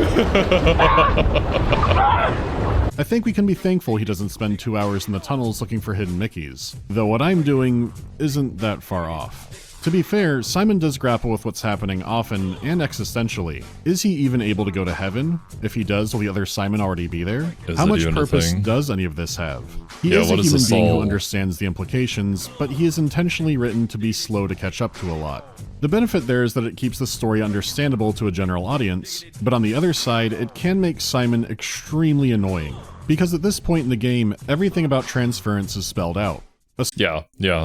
That is a good point, and something that I am a little bit frustrated with sometimes when it feels like I get you show, and then they keep on like egging you on, trying to give you hints and whatnot, and I'm like, I already get it. Come on, you don't need to do this. I enjoy it when a show trusts their audience to understand what is going on, and I feel like at least with this game, there was a lot more to it than just this that kinda was able to keep me going and not made me go into that mode of, oh, they just think that we're dumb now.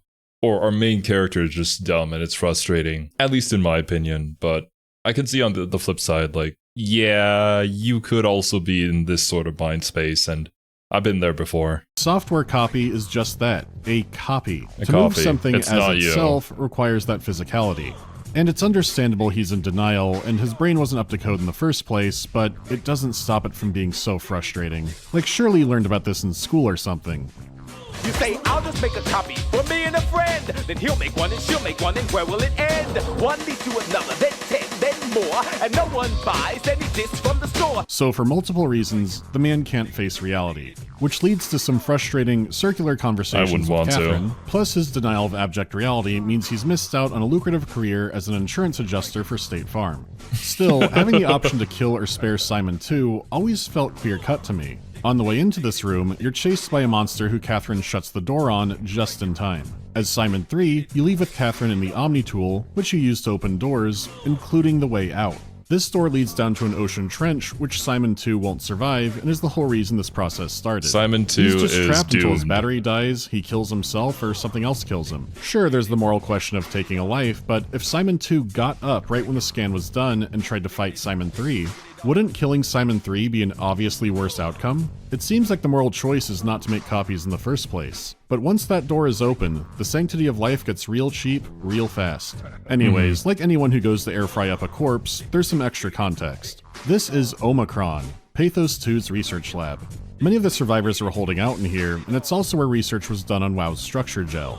They marvel at the gel's ability to bring dead animals back to life, but at the same time, they think the gel is full of bad code that doesn't make sense, at least to them. They tried it out on fish as well, but for some reason, the gel is way more acclimated towards the rats. Again showing the WoW was targeting the gel towards humans. Luckily, the Carthage AI expert did make it to Omicron, but not entirely intact. WoW has a physical location down in the trench at Site Alpha. It's a top secret location that only a few Carthage employees even know about. Well, one day, that critically injured Dr. Ross arrived from the Abyss on the elevator. The man was near dead and had gel contamination. They put him inside of a containment cell, but unexpectedly, WoW intensified the EM radiation, to the point that staff had intense migraines or blood leaking out of their eyes or ears on occasion. This is because it was interfering with their black box implants, and it looked like WoW was intensifying the signal to reach Dr. Ross since he was behind shielding. This had other strange effects, like a woman named Herber having Ross speaking to her telepathically, though more like he was talking to her through her black box. Either way, he was creating an obsession inside her about Site Alpha and WoW, and creating a toxin to kill it. It's actually her body you're making the new cyborg from. Her mission to go down there, along with everyone else's, was cut short when all their heads exploded. Ross was still trapped, but properly revived. The rest of Omicron was dead. Ross is convinced the WoW acted in self-defense, killing all of Omicron before they could kill it. Except up to that point, Omicron didn't think that was happening, including Julia Dahl, the third Carthage employee, who Sarang was told could take care of things. The WoW has been getting more aggressive, pushing all systems to their limits. Ironically, the dead Dr. Johann Ross would be the perfect person to ask why the WoW is making such a big buzz about his passing. After all, the WoW isn't supposed to want anything, and definitely not to mourn people. I could use some advice if you can get through. Delenda est. It wasn't even a station-wide let's kill that clanker movement, it was just Herber acting alone. By all appearances, WoW was trying its best to heal its direct researcher. Researcher alone implies Carthage didn't fully understand it. Yep. On the way down to the Ark, you meet Sarah Lindwall, the last living, unmodified human on Pathos 2. Her life support is barely keeping her alive, but looking around the room, the WoW is already reaching out to her from all angles. She alone has been— Man, oh boy. There have been only a few times during my entire YouTube career where a game has just made me just ugly cry. This was one of those times. I was not okay after this moment. I had to just end stream. Been safeguarding the Ark since the rest of the team is dead or worse. Simon lets her know she's the final, normal human down here, but knowing that, she still wants you to pull her off life support because living in this is miserable. You serious about me killing you? No, I'd love to hang around here until I dry up to the size of a raisin. Simon, at least she still has a sense of humor. There are decisions I skipped over, but this really encapsulates what SOMA's about. At what point is death preferable to a tortured existence? Sometimes it looks horrendous, but there's a chance this experimental thing might extend their life, or maybe it'll fix them. One day. I'd imagine if you've known anyone in hospice care, especially for conditions like dementia, I don't think it's possible to play through this without that coming to the surface. And sure, in this case the future of the human race is at stake, but this image is basically what it boils down to. Leaving WoW alive potentially restores humanity, or a successor intelligence in the physical world, at the risk of destroying all life on the planet. Also, the remainder of humanity will be tortured for thousands, maybe millions of years before that happens, assuming it even does happen. Destroying it seems like it dooms humanity, but it might save life on Earth. They won't be turned into goop monsters, and life on the Earth's surface can return again one day. It boils down to, would all this torture be worth it for a human future? With that in mind, are you looking at it in abstract? Would you volunteer to be tortured for a human future? In Sarah's case, it seems clear she's gonna die. It's more a question of how peaceful that'll be. It seems there's a lot being pointed to thematically here, but sadly, there's another running theme that keeps that thinking cancer interesting. Not only does its expansion suggest an unexpected understanding of space, but also its own physical manifestation within the world. The WoW is reaching out to every machine, every life form, to manipulate, to control. It's trying to help save its creators from all this, just like the protocol demands. But really, what is good enough? We've gone over that part already. Look, the AI expert wanting it dead more than anybody, to the point he harasses you all game with messages to kill it, isn't exactly a glowing endorsement. However, there's a running theme of people not understanding their own creations. Munchie didn't understand what a scanner actually was. Catherine didn't understand what the Ark would actually mean. I mean, even then, just like Mandalore said, there's always going to be the question of, this could work. We might not know everything about it. With this existing, there can be that hope. With the launching of the Ark, there is a different kind of hope. But like, which hope do you want to subscribe to, right? Once again, what is the right choice? Is there one?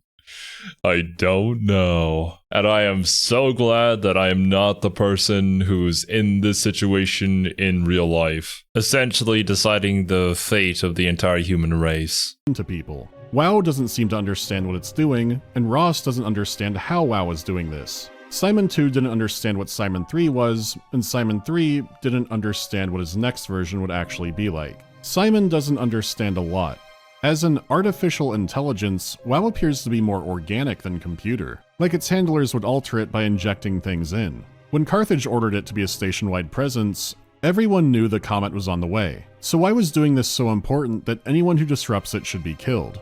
On top of that, who was Dahl making those reports for? The most recent were undelivered, but she seemed to be expecting responses. I could use some advice if you can get through. Delenda est. It seems like WoW may not have been the only one monitoring the situation. Carthage executives and other elites knew the comet was coming. They don't seem the type to sit back and quietly accept that, but if they have a holdout, they wouldn't want to test something like the WoW on themselves. It seems very possible that Pathos 2 was still running a final experiment. Even with all his expertise, Ross comes to the same conclusion that Catherine just kind of guessed at. except he keeps being surprised by it and doesn't have the context for some of his conclusions. Ross easily could have been misinformed on what this thing actually is, or why they wanted it unshackled. Between the airlocks, vault-style doors, and hard hats, the imagery of Site Alpha is like a nuclear power plant that's melted down, except if this one has an elephant's foot, it's probably fusing with a viperfish somewhere. Still, it represents a powerful force that can do great good if it's managed correctly. Letting Ross observe and poke at this thing, not understanding it just to keep that a secret, could mean the WoW has more capabilities than even the biggest on-site brains can think. Now, I said I wouldn't get too peppy Sylvia, and I mean that. There's no going to Simon's room like, whoa, like wow, or paste, toothpaste. Little bear, you magnificent bastard, I bought your toothpaste. Very good. No, we're not doing all that. It's interesting because this puts everything in a new context, but doesn't change a ton. It was always possible there were other pockets of humans out there. WoW could be smarter, but it's still torturing and killing people. But at the end of the day, I'm not the SOMA expert. I'm just some guy. There could be some obscure connection or note that recontextualizes everything again, or there's more insights in concept art or behind-the-scenes stuff, but all that can change a lot before release. I mean, yeah, there is probably stuff like that out there and little hidden secrets that we may never know about, but I don't really think that's the point of the game. I mean, video games are art, right? And art is up to interpretation, and it could mean something different to someone else, you know? Obviously, there's going to be the intent by the developer, but I think the intent here was certainly the experience more so than a conclusive answer. An experience that leads you to that thinking of what you would choose as your answer. And because of that, I can certainly understand why maybe this game wouldn't be for everybody. But I mean, considering the reviews behind it and how so many other people enjoy it, I think it's a general consensus that it's a pretty darn good game. I feel like there's a good reason the evil genius is in Ross's room. The crash course in that is if all of reality is manipulated by a demon and nothing around you is real, you at least know you're real. I am thinking, therefore I am. That's the rough translation anyways. If you do want to know Simon's ultimate fate, you can go back to his room. It's directly above his bed. What happens with the Ark is set in stone, but what happens with the WoW is up to you. So I thought that'd be the better thing to get into more. Don't get me wrong, I really like the ending to SOMA and the journey that led there. The fact that an ordinary, simple man got in an accident, flashed to the future and went through multiple forms trying to save the human race is interesting on its own. The thing is, if you've played the game, what happens is so clear-cut, I don't have much to add. And if you haven't played it, and you're still in this far, it's just watering down some great character moments. The surprise at the end is just the lack of a perspective jump. However, this is where the ARG comes in. There's a website called Hotel Samsara, which seems to be some kind of luxury destination for immortality. There's references to Caesar and other ancient cultures which do have a Carthage connection, but Frictional has always loved that ancient stuff. I had a bit more on the ARG, but in the meanwhile, they've just announced it's the next game. If it is part of SOMA, it could take place on the Ark or another humanity holdout. It could be something completely original as well, but if it is in the world of SOMA, I don't think it'll be disruptive to the story there. Could be interesting if it was on the Ark. There was more than enough in the base game to imply it might not just be Pathos 2, or this could be something before that. Anything more than this would be pure speculating, but I wouldn't worry about this game ruining SOMA. With all the implications and threads they set up already, there's definitely more to pull there. Okay, the spoiler timestamp is coming up, so I need to throw in some bullshit. But we'll get to the real truth where every Frictional game is set in the same universe. I think SOMA's great, even if there are things I find annoying or undercooked about it. I love where you can and can't make choices, the balance of information it gives you, the thought-provoking writing, the sheer attention to detail. There's a reason SOMA's considered a classic, and if you haven't played it, you should try it out. 100%. There's still safe mode if you don't like horror games, and this will stop things from chasing you. It's not very mechanically deep, so it doesn't scratch the exact same Penumbra or Amnesia the Dark Descent itch, but it is engaging and fulfilling in different ways. But sometimes the engagement is being baffled at just how dumb Simon can be. Okay, Amnesia Rebirth will be coming, but not the next video. I didn't expect to lose about half a year to, well, a lot of things. But it looks to be more stable now, more videos will come this month, and we can't forget, Halloween is right around the corner. Great jump scare. Have I played Pathologic 3's demo yet? I did. And when I first heard the news about them changing The Bachelor to be less like the Harrispecs, I thought it'd be more streamlined, I guess. But the approach they're taking seems interesting, having The Bachelor be more strategic this round, so I'm curious of how it'll go. Really? Thoughts on the new marathon reveal?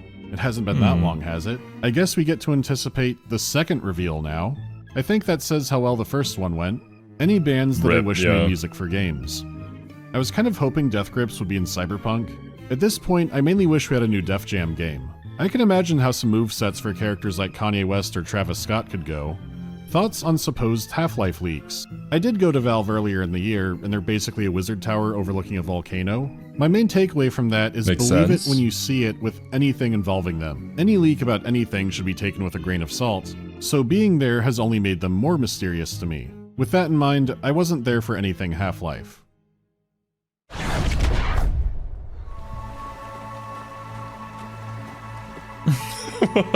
What is this?